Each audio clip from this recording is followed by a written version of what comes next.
VIP. Pretty bold statement from my soap, considering my bathroom has no toilet seat. Behind me is Peru. Please, no snakes. Oh, wipe out. I decided to take a spur-of-the-moment road trip deep into the Amazon jungle along the Ecuador-Peru border. I drove from my home near Quito, Ecuador, over the Andes Mountains, and then south to the town of Macas, where I stayed for a couple days to rest up from the long drive. After that, I started on the road less traveled. Instead of heading to the areas where there are any of the legal border crossings, I headed deep into the jungle to an area that, until fairly recently, was pretty unsafe to travel through. This is an area where there was a series of wars between Ecuador and Peru. All right, I'm ducked down behind my car door trying to avoid the wind. I'm at the high point of the pass between Quito and the eastern side of Ecuador, the Amazon. And it's about 4,300 meters right here. Got to double check that, but about 13,000 something feet. And it's windy, it's noisy from passing traffic. I'm not going to record much right here because it's not a good spot to record, but that's the high point of the pass on the drive between Quito and Teno. This is my $10 a night room in Macas, Ecuador. Nothing fancy, just a simple hotel room. Clean enough, hot water in the shower, good enough for me.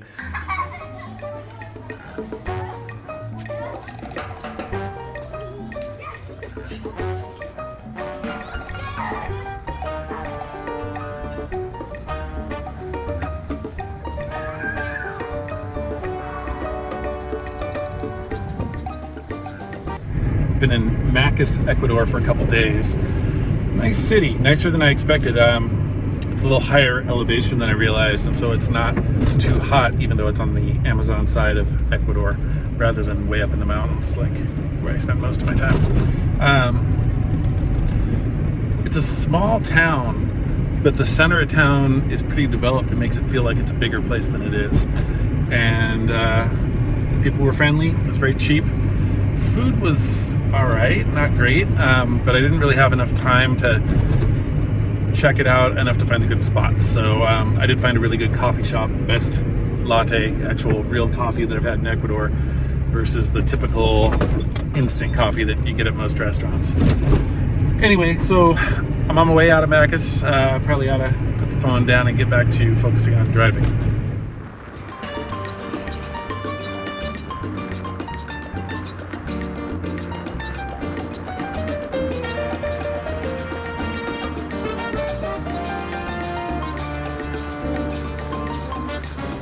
I gotta say, this whole part of Ecuador is nicer than I was expecting. I've never been this far south in Ecuador, definitely not this far south in the Amazon region. And it's a better climate. The roads are great. It doesn't have all the petroleum pipelines everywhere, the oil pipelines and oil drilling that you see in the hot, humid northeast corner of Ecuador. The people seem better off here. Not as much desperate poverty, though it is still pretty poor. Just lots of little farms, beautiful rivers, seems pretty clean. I like it. I like this area. Crossing some little no-name river out here. There's a couple caves, one on each side of the bridge. The other one's a little hard to see. It's almost behind that tree off in the distance. I wonder what's up with that. The rivers are getting bigger and bigger. I believe this is Rio Upano. So I am absolutely out in the middle of nowhere right now on a road trip, just out doing some therapeutic driving. And I'm in the southeast corner of Ecuador. I've never been this far south in Ecuador, or this deep into this part of the Amazon. I'm near Peru, and actually I think over these, you can't see them in the fog, but on the other side of those mountains, I believe it is Peru. And I'm surprised, considering I'm out in the middle of nowhere, This road just kind of eventually will dead end in the jungle, and there isn't a legal border crossing up here. I'm really surprised that the roads are in absolute great condition. There's a few bad spots, but for the most part, they're better than the roads in most other parts of Ecuador, which is strange because there doesn't seem to be that big a reason to invest in great roads out here. Now, there are some border crossings up here, but they're not legal border crossings. I think there's, at the area I'm coming up to, some river crossings that folks that want to move things illegally, whether it's themselves or things that are cheaper on one side or the other, use. But that's not a good explanation for why the roads are in such good shape out here. It's a mystery.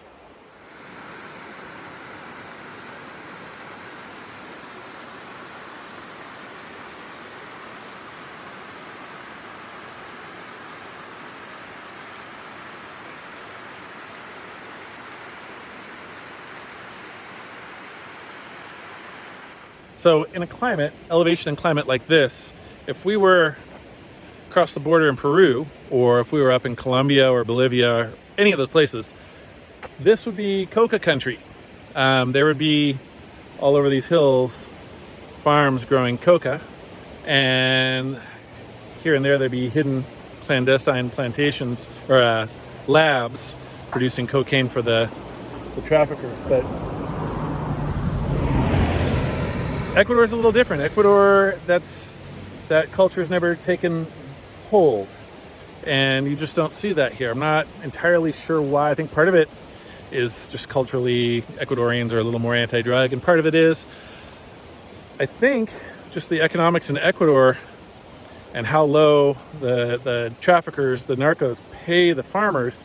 I think they just make more raising cattle or doing other traditional legal crops. But that's just my theory, my guess. Beautiful area.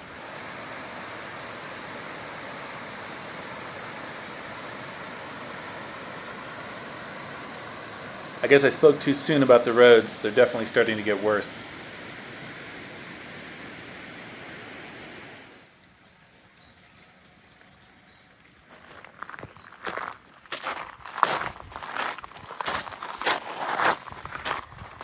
At Rio Zamora behind me here, I found a little lookout point to view down into the canyon and take some video. Pretty cool. You can only see a little bit of the river in the fog down there.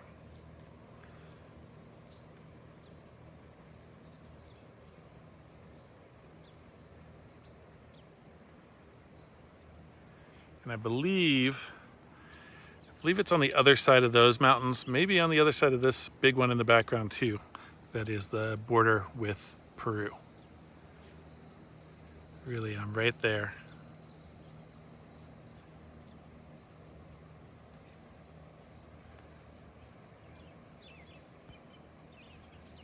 Oh, look at those. Let me zoom in on this so you guys can see. Do you see those? See those birds' nests hanging from that tree? Look at that. See if we can zoom in a little closer. Cool.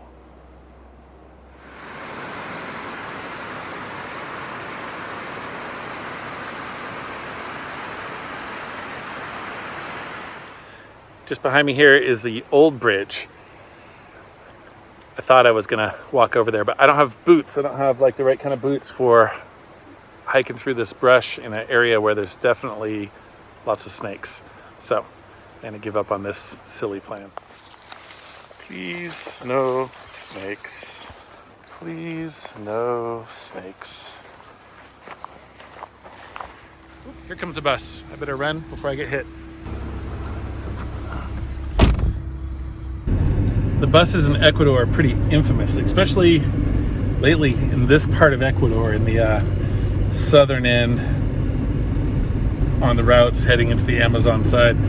There have been, I don't know, in the past 3 or 4 months, there have been, that I've heard of, 4 absolutely terrible, fatal crashes. Crashes where like dozens of people died, or a dozen or more. Tons of injuries. Basically, buses just rolling off of cliffs and killing a bunch of people in the process over and over and over again. And there's a lot of talk about doing something about it, but it's been like this for a long time. Unfortunately, it looks like there's some mining going on down there. Mining right on the banks of the river.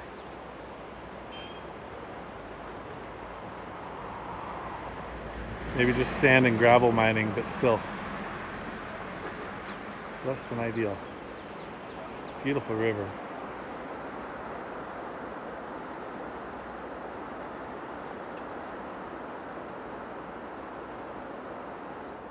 So this is one of the things that sparked my curiosity and led me to drive all the way out here, is this lake.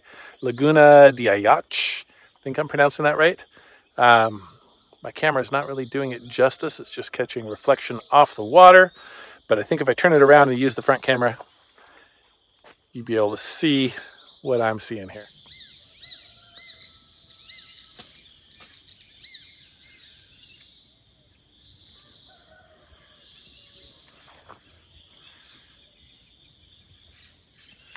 Big, beautiful lake. All sorts of birds. There's some kids playing on a rope swing right up here. Check that out. Pretty cool rope swing up there. I think I might be a little big for that thin rope.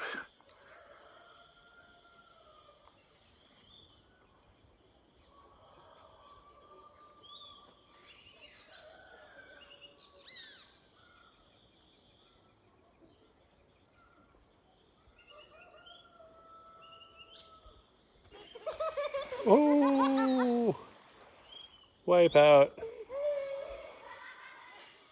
So glad I caught that on camera. The water is full of snails. It's teeming with snails.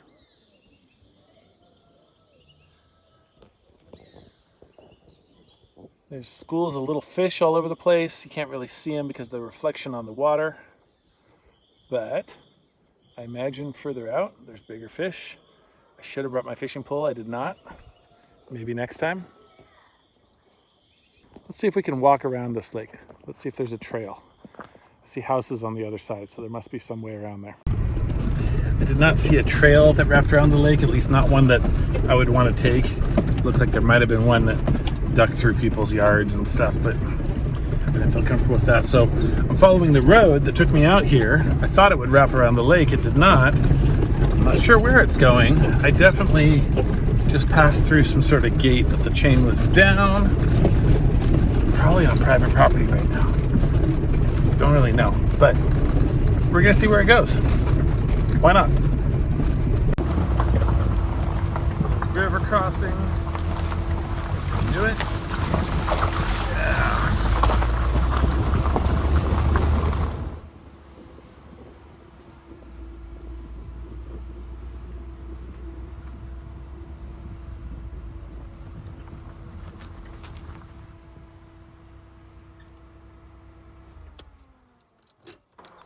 I guess the road ends here. At least for me it does. I'm not going to risk driving in this soft sand. Not my little Volkswagen. So I guess I found exactly what I was looking for. I mean, I'm not sure what I was looking for, but this feels like it. I believe this is the Santiago River. And I'm not certain about this, but it's a pretty safe assumption that this huge, muddy, old river eventually empties into the Amazon, because pretty much every river in this area on the Amazon side of Ecuador empties into the Amazon River. And I'm used to the rivers in Ecuador being a lot faster, more rapidy. They've usually got a lot of elevation change as they come toppling down the mountains. This, mud. Don't walk that way. This is I don't want to say slow moving river. It's clipping along, but you could raft it. And I don't mean like whitewater rafting. I mean like you could hobo raft it. You could build yourself a raft out of garbage and float down this thing, which is something I've always wanted to do. I've always wanted to find a river like this that I could get on in some sort of homemade raft with a tent on it and just float downriver. What is that? See where it takes me. I don't know what that bird was. There's another one. Parrots? Some sort of parrot, maybe? They weren't talking. God, it's gorgeous out here. Really cool. So yeah, this was worth the drive. Even though the drive took... Oh, there's a noisy bird. Even though the drive took 3 days, it was worth the drive. This is a cool spot. Someplace I'll never forget. So yeah, I mean, I'm right just over the mountains from Peru, and you can tell from the size of this area cleared out by the river that this river's low right now, that sometimes this thing is raging. I would not want to be on the water when it's filling this entire valley. That would be that'd be wild. But right now it's I mean, it's almost looking like I could hop in there and swim, but it's so, it's full of silt, it's full of sand. I don't get my swim trunks. Tempting though. Pretty cool. Let's turn this camera around again.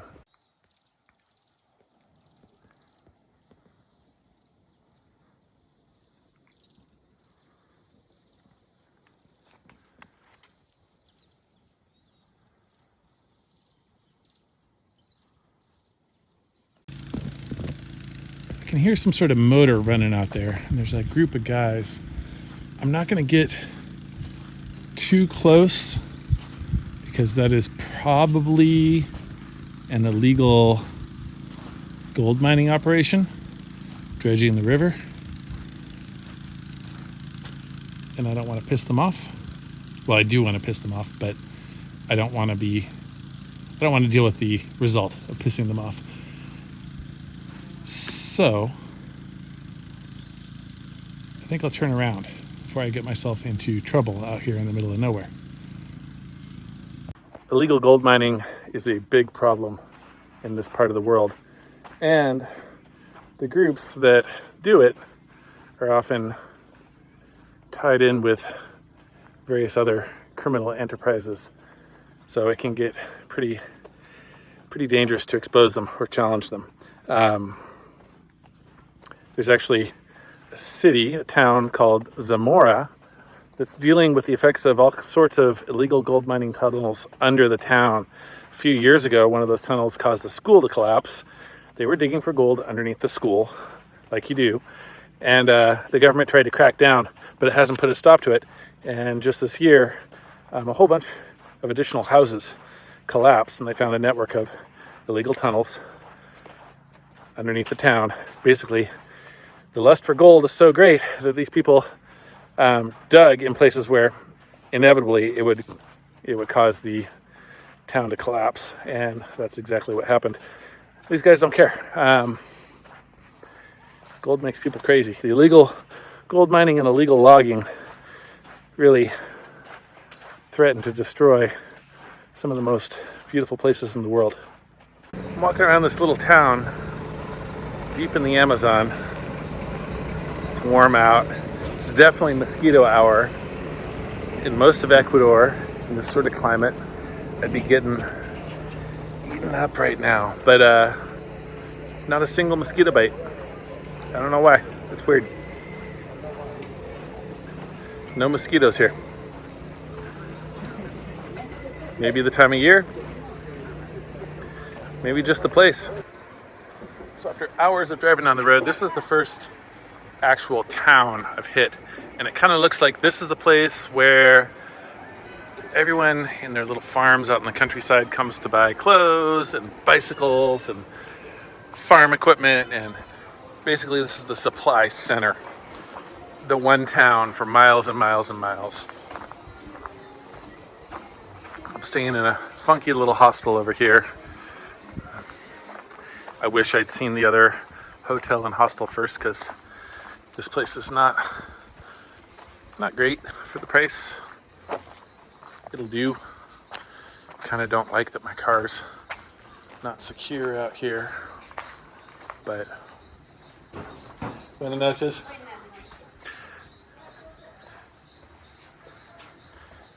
Can't complain too much for $12 a night.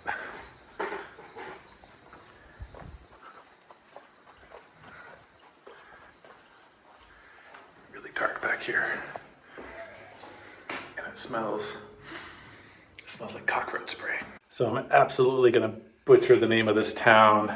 I believe it's called Tehuinza, Santiago de Tehuinza. Tehuinza is the general area. Santiago is the name of the town, the capital of this little region, canton. And I paid $12 for this hotel tonight. I definitely overpaid, considering I had a decent hotel last night for $10 in a bigger city. This place, when the lady kind of gruffly quoted me $12, she paused for a moment, and there was a dude sitting there, another customer, that he gave me this look like, you're getting taken. $12. I was tired. I didn't bother to negotiate. I'm sure I could have talked her down to like 10. The locals probably only pay 8 or less for this place, but it's funky. You know, it's like some nasty ass curtains. The bathroom's silly. There's no AC. There's a fan. I'll live. Not secure parking here. One of the things that really kind of stresses me out in places like this is if I have to park at a place where anyone can just walk up to the car in the middle of the night. Hopefully I've got a car in the morning. We'll see. VIP. Pretty bold statement from my soap, considering my bathroom has no toilet seat, no shower curtain, no hot water. I don't feel like it's truly VIP. Those are cacao beans. That is where chocolate comes from. They're laying out here, fermenting and drying. Part of the process. This is right next to my hotel. Hotel or Hostelria Oasis. Goodbye, Hostelria Oasis. I'm not sure if you really know what oasis means, since this is the Amazon jungle.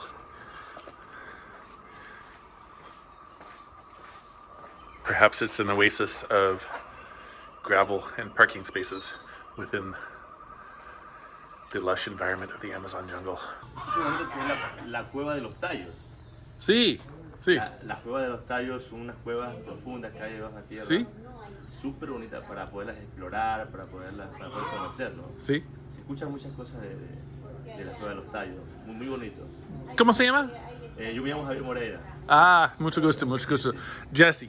Jesse. Me llamo Jesse. Mucho gusto, sí. Y ¿cómo se dice? De Gorea, Ecuador, Perú. ¿Tú dices es en 80? ¿80 qué? Estamos en la frontera de Ecuador y Perú, justamente en Tehuinza. Sí. Sí, donde hace muchos años pues fue la guerra entre Perú y Ecuador, cuando Sixto Durán Ballén en aquel tiempo era nuestro presidente. Ah, sí, y sí. él pues con una fuerte voz dijo, ni un paso atrás. Sí, sí, sí. Pero es exactamente aquí. Sí, exactamente aquí fue la guerra. Poquito allá. Sí, un poquito más allá, unos cuantos minutos más allá. Sí, es una montaña, ¿sí? Sí, sí, montañas. Ahí realmente lo que vas a encontrar son montes, árboles, porque es el oriente ecuatoriano, la selva. Ah, sí. Yo leer tiene, ¿cómo se dice? ¿Qué es la palabra? La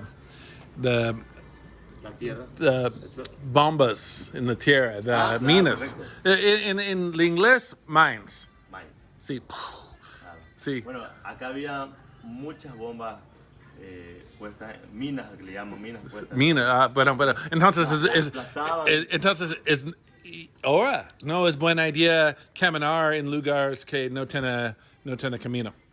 ¿Sí? Aún pueden haber bombas todavía Ah, sí, sí, sí. sin Bueno, explotar. gracias mucho por explicar. Mi canal es Fall Off the Map. Wow. Salida de mapa. Ah, ya. Sí. Okay. Sí, ¿verdad? Gracias, gracias. So what my new friend was telling me was that this, more or less, or 5 minutes south of here, is one of the sites of one of the wars between Ecuador and Peru.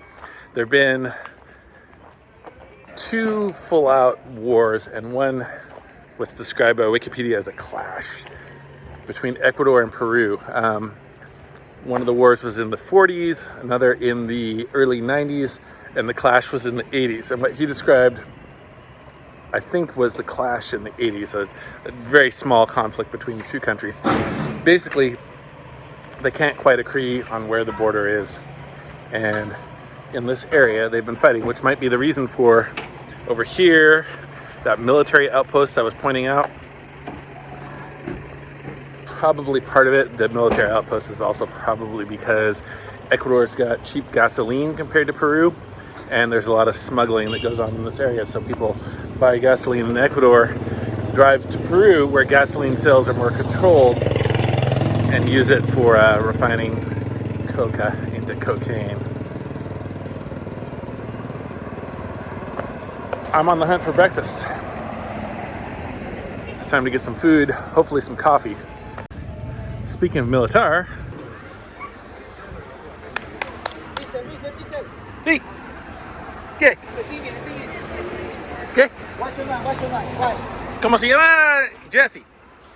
Secondly, how are you, man? I'm good. Bacanchero. Good. ¿De dónde? ¿De qué país eres vos? Yo vivo en Quito, pero Estados Unidos. Estados Unidos. ¿Tú eres de Estados Unidos o de Washington, California? No, Washington Estado. Otro Washington. Habla cerca. Sí, sí. ¿Tú eres Washington? Pero yo vivo aquí. Yo vivo en Quito 8 años. También. Pues escúchame. Mucho gusto, mucho gusto. Mira, escúchame. Ya. Vamos a hacer un reportaje, man. Creo que tú me estás llevando mi imagen para tu país. Escúchame. Qué lindo el Ecuador. Hermoso. Que ves este paisaje. Sí, sí, Qué sí. lindo. La gente que viene de fuera. Es un lugar interesante. Es mi primer tiempo en esta parte de Ecuador. Qué lindo, The qué lindo. the frontera. Yo te lo felicito, hermano, Sí. porque tú lo haces y tú lo llevas en el mundo entero de tu país. Cuando vayas. Sí. Pero ahora yo voy a buscar comida y café. Ya va acá. Hasta luego. Ok.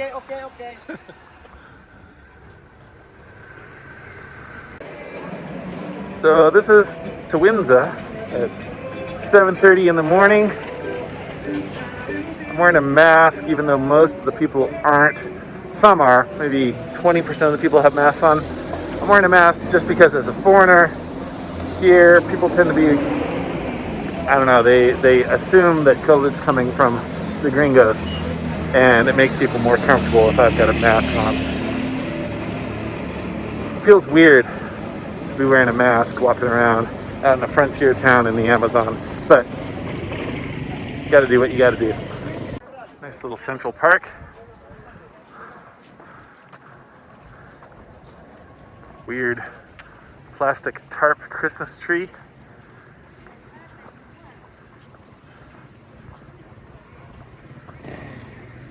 It's January. I guess they just didn't feel the need to take it down. See if we can find some coffee. See a restaurant over here. This might actually be the place I ate yesterday. I think it is the place I ate yesterday. Let's see if either of these restaurants has coffee. This is not a big coffee area. People are not coffee drinkers out here. I don't know why, but I need coffee. All right, got my coffee. Seca de pollo, chicken and rice, juice. Good to go. All right, breakfast had, coffee done. Let's see what these vultures are eating. What kind of grossness is going on over here?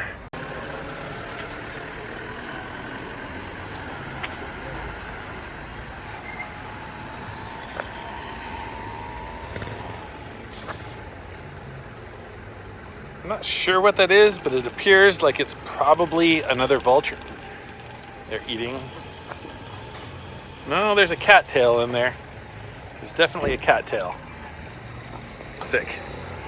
Sick.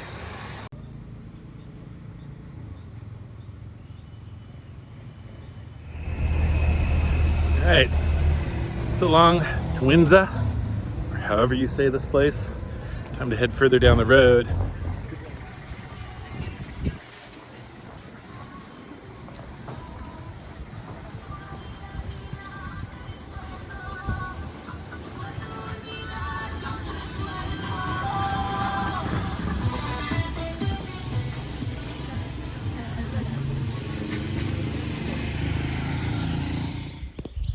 When you see those photos of the Amazon jungle and the steam rising up out of the forest in the morning as the day heats up, that's the shot, right? Did I get the shot? Look at that.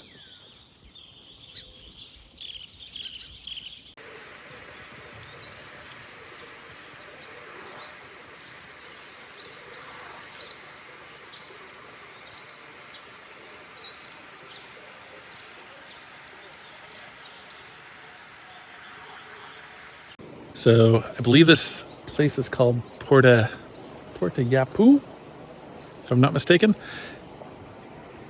This is one of the main ways people get around out here. It's on the rivers. They use these little canoes, motorized canoes. Those are their ferries up and down the river. Let's see what's going on over here. Bunch of tiny little birds on the beach. This whole area has this black sand. Other parts of Ecuador, wherever there's this black sand, there's a lot of mining, which might be what's going on over there. There's some heavy equipment. I don't know if you can see it.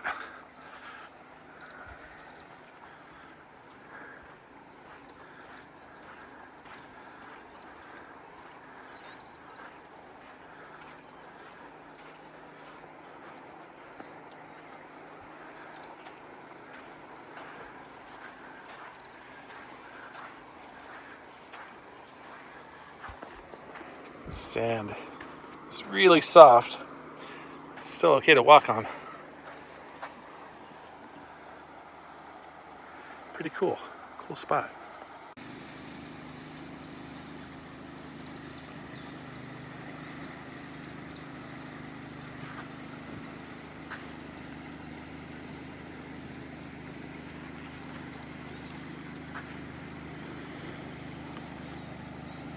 Again, you can hear a motor of what is probably some far off mining, dredging operation somewhere on the river. More gold mining, most likely. You hear that?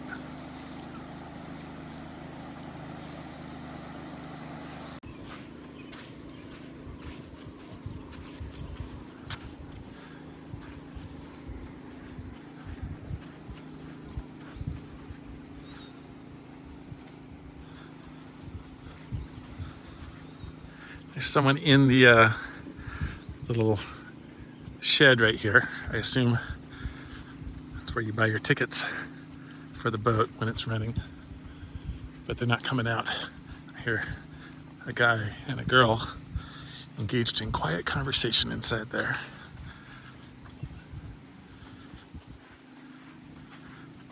All right, back to the road. This area, this part of Ecuador, is predominantly the Shuar indigenous group. I'm not sure I'm saying that right, as usual. I have no idea the pronunciation.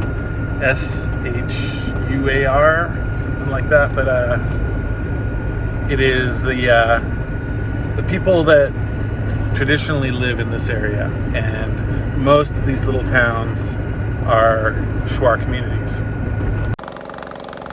River canoe coming in. Just look at how the river has eroded away the road here. Oh, look at this.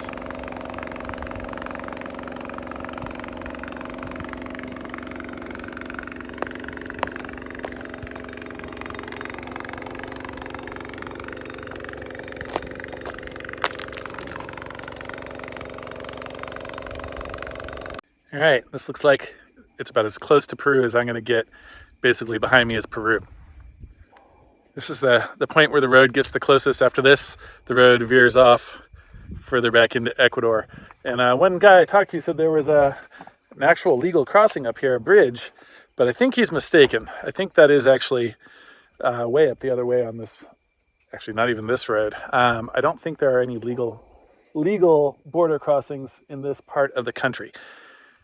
And it seems unlikely that there would be just a bridge going across when this one road that runs out in this area is starting to turn and get further away from Peru. Seems unlikely. But yeah. Ecuador-Peru border, the frontera. Take a look.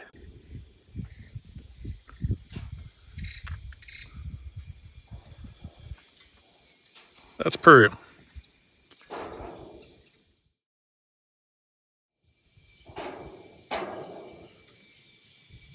This guardrail is making some weird noises.